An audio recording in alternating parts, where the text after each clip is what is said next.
What's up, everybody? It's your boy Almighty. That's right, man. Magic the Gathering. Yo, this game is fun. This game is legit. Made by Wizards of the West Coast, I think. Not sure what other games they create, but pretty much Magic is a card game. Very strategic, very fun. Addicting would be an understatement. Now, I've actually played Magic before. I played Magic when I was in high school so many years ago. And it's a fun game, and I actually took slack for it. My friends actually talked shit to me because I played it, but you know, I didn't care. Like, that's one thing. You can't worry about what people think. I enjoyed Magic. I played it. Whether it was with a different group of kids, nerds, or goth people, it didn't matter. I fucking enjoyed it. I had a couple different colored decks, and I played for fun, man, and it is a really fun game. So for some reason I found it on Xbox Live. I'm not sure how I came across it, and I love this game. If you haven't played it, pretty much it's a card game, card battling game. You're gonna have your own deck of cards, D-E-C-K. Just to clarify that, your own decks of cards. And there's 5 different decks, I think. Let me see, 1, 2, 3, 4, 5. Yeah, there's gonna be a blue deck, black, white, green, and red. All different decks have their own powers, abilities, and that's where the strategic part comes into this game. So I have already beaten 4 levels. Game is very hard. I have lost to each player multiple times, but for some reason I still keep coming back, man. Like, the game has an addictive feel to it. So I'm gonna go through pretty much the basics. I'm sure most of these guys have never even played this game. I played it, like I said, for about 2 years, and so this is gonna be very basic stuff, but still should be fun. So let's go through it. Alright, so these are gonna be your cards. You're gonna have I think 8 cards are dealt. 1, 2, 3, 4, 5, 6, 7. Alright, so 7 cards are dealt. If you don't like this hand, you could hit X and draw a new hand. Full brand new cards, but you're gonna be 1 card less, which is called a mulligan. You could call a mulligan, pull new cards, but you're gonna get 1 less. So my rule is you start off with 3 manas and a decent set of cards. I'm gonna go with it. So I'm gonna keep this hand and press A. So the basics of Magic are your mana or land, which are these cards, and this is what you need to cast other cards. So this card right here, if you look at the top right, it takes 3 mana or land to cast.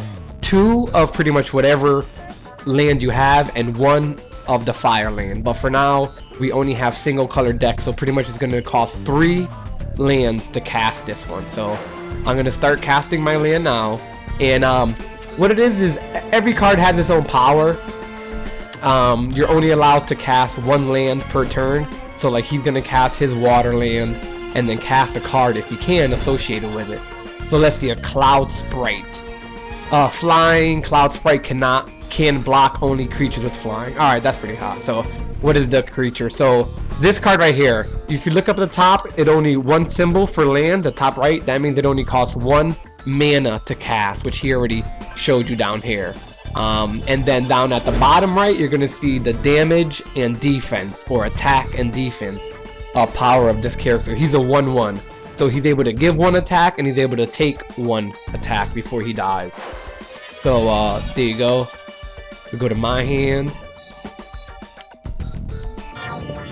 Throw a land out. Let's see, incinerate. Nope. And I don't have enough to cast anything. As you see, all of my cards are high level. So he's a 3. He's gonna cost 4. He's a 4. This is an instant. I could cast this now, but I sort of like to save these to deal damage towards the creatures themselves. So it would just go, I'll hit Y to continue, and it would just be his turn. He'll go to the main phase, and he will go next.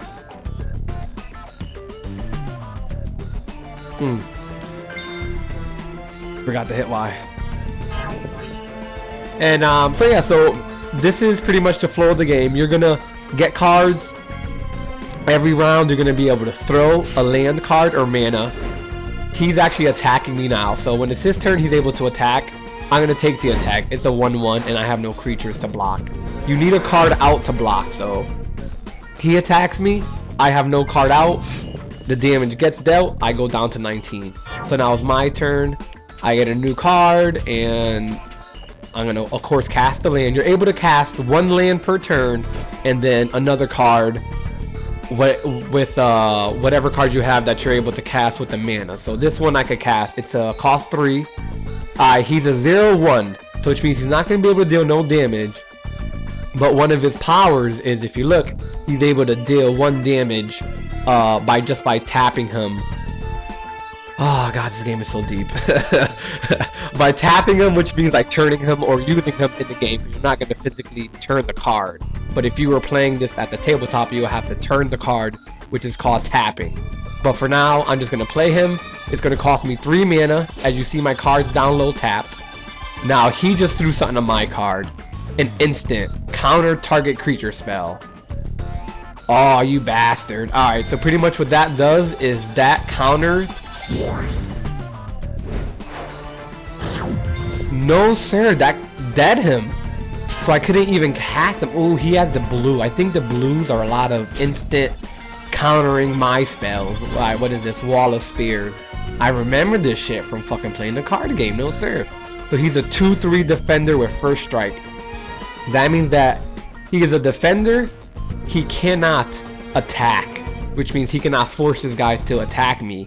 But since he has a damage of 2/3, if I attack him, that card is gonna deal me 2 damages before I'm able to deal him my damage. So if I attack him with a creature that's 2/2, he's gonna kill him first because he has first strike, and he's gonna deal me the damage before I deal him the damage. So he's probably gonna attack with one of his guys. I can't do nothing because I don't have no fucking cards to do anything, so I'll take the damage. Alright, good shit, give me the damage, bitch. And this is just the flow of the game. You pretty much want to build up your army, he's trying to build up his army, and you go back and forth. What's cool about it is that every card is different. Every card they pull or I pull, you get to read a little description on it, you see the damage increase, and for the most part they're all going to be new. Because if you don't play this game, or even if you play the game, I mean there's so many cards. So I have 4 mana. I could cast him, or I could cast him or him. Let me see. Lightning Elemental. He's a 4/1 with haste. Haste means you're able to attack as soon as you play him. Normally you have to wait a turn to be able to attack. With haste, as soon as he's into play, you could attack with him. But being his damage is so low, this guy is gonna suck up the damage and kill him, and I'm pretty much gonna lose him. So I'm gonna do I'll play the big guy, the giant, the hill giant. Do that shit right there. Next, let's go on. So pretty much was it 2018? The score stays the same. He plays his land. He taps his land and plays a snapping drake. What the hell is this shit? A flying, that's it, flying snapping drake, no special. Alright, so he's a 3/2. Flying creatures could only be blocked by flying creatures. So having a flying creature out and me not having no flying creature out, he could just attack all day and I have to take it. I can't do nothing about it. Oh, why didn't I block that shit? Oh, flying, I couldn't block it, so. Looks like the blue deck has a lot of flying. The red deck, what I have is a lot of incinerates, a lot of damage to target creatures or players. So I'm going to show you one right here.